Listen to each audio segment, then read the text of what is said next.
কোটা সংস্কার আন্দোলনের যৌক্তিক সমাধান ও শিক্ষার্থীদের উপর হামলার পরে প্রায় নিশ্চুপ ভূমিকায় আছে দেশের বেশিরভাগ তারকারা।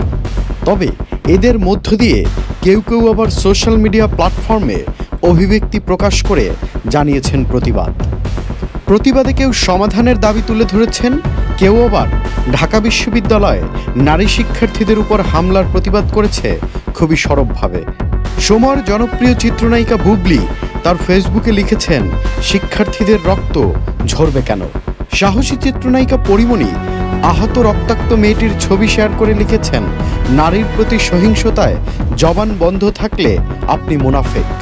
এদিকে জাতীয় দলের ক্রিকেটার তাওহিদ হৃদয় লিখেছেন, সবকিছু থেকে দূরে সরে আছি, তাই অনেক কিছুই দেখা হয়নি। আমার প্রাণের ঢাকা বিশ্ববিদ্যালয় আর রক্তাক্ত না হোক। অভিনেতা উপস্থাপক শাহরিয়ার নাজিম জয় এক দীর্ঘ লেখায় বলতে চেয়েছেন, মাননীয় প্রধানমন্ত্রী চাইলে সবকিছুই সম্ভব। এসব আন্দোলন থেমে সোনার বাংলায় পরিণত হোক। ঢাকা বিশ্ববিদ্যালয়ের প্রাক্তন ছাত্র খায়রুল বাশার আহত একজন শিক্ষার্থীর ছবি শেয়ার করে লিখেছেন, কষ্ট হচ্ছে, লজ্জা হচ্ছে, গর্বের ঢাকা বিশ্ববিদ্যালয় নিয়ে, তোমাদের নিয়ে। অসুর না হয়ে আদর্শ হও। 10 মিনিট স্কুলের প্রতিষ্ঠাতা ও শিক্ষক আয়মান সাদিক লিখেছেন, কোটা সংস্কার চাই, মেধা হোক সবচেয়ে বড় কোটা। ইউটিউবার সালমান মুক্তাদির আক্ষেপ করে লিখেছেন, শিক্ষার্থীদের জন্য আমি কিছুই করতে পারছি না, আমাকে ক্ষমা করো। তবে আহত কারো যদি থাকা ও চিকিৎসার প্রয়োজন হয়, আমি তাদের পাশে আছি। নির্মাতা আশফাক নিপুণ লিখেছেন, ছাত্রদের পাশে দাঁড়ান।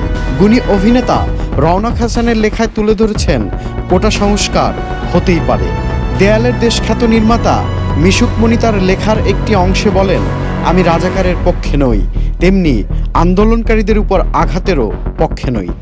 প্রবাসী ব্লগার খাদিজাতুল কোবরা সোনিয়া মেয়েদের আঘাত করতে তেড়ে আসা একটি ছবি প্রকাশ করে লিখেছেন, কেউ যদি আমাকে জিজ্ঞেস করে আমি কেন দেশ ছাড়তে চাই, এই ছবিটাই আপনার জন্য প্রমাণ। ছবিটি প্রায় ৭৩,৫০০ মানুষ শেয়ার করেছেন। বন্দি পাঠশালার সিইও ও শিক্ষক আব্দুর রহমান লিখেছেন, জাতি হিসেবে আমরা লজ্জিত, এটা কি আমাদের স্বাধীন বাংলাদেশ? ব্লগার ও কন্টেন্ট ক্রিয়েটর তাশরিফ খান তার ওয়ালে লিখেছেন, মানুষ হয়ে মানুষ পেটান, সামান্য কি বুক কাঁপে না?